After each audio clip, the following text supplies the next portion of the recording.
This is my first video chat with myself in a long time. As usual, I find that I have to see what I say before I know what I think. And the big question I'm pondering is what should the Democrats do?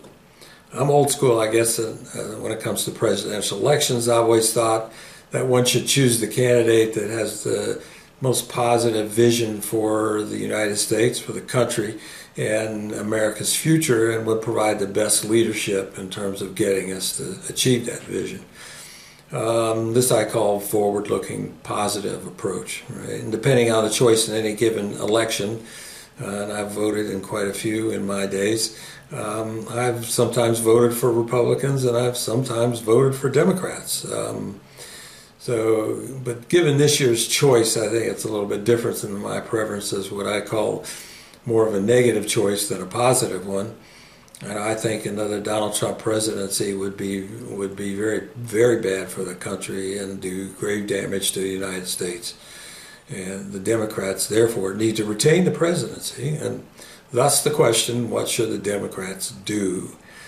And really, President Joe Biden's performance in the recent debate is sort of the catapulted this question out into the open here. His performance was a disaster. And as a result, all this discussion has erupted whether or not he should continue as the candidate for the president and whether he should do something else. And a clear consternation and confusion among Democrats for sure. And this question of his fitness also seems to dominate the media and the news cycle. And I think it's getting the majority of attention and discussion of Trump's inadequacies and dangers to the country is not getting enough attention. So anybody who watched the so-called debate saw that Joe Biden's performance was not good. And even so, supporters particularly are questioning his ability to run a successful campaign. And the post-debate polls have declined in favor of the president, sort of have declined, I don't know, 2 or 3 percentage points as nearly as I can tell. Well, this is not terrible. It's not good either, and it's certainly not helpful in an era when elections in some states are decided by less than 1 percentage point. And it appears at this juncture that the President Biden and the Democrats have to decide on the path forward. Should he step aside or should he stay the course? And given the short time before the Democratic convention and the election itself is only a few months away, they have to make a pretty quick decision and move forward and go forward.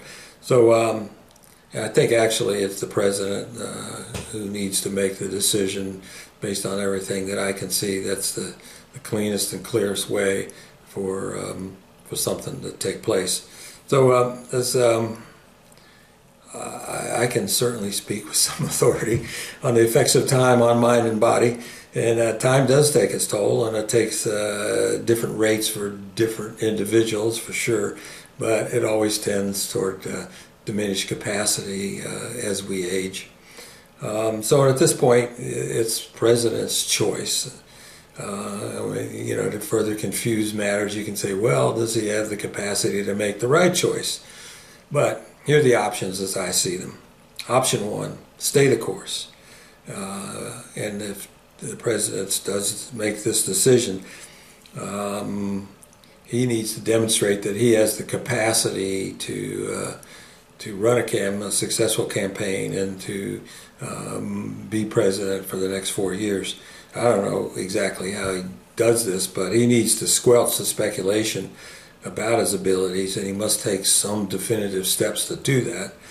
And maybe releasing some kind of medical evaluation is the quickest, cleanest, clearest way.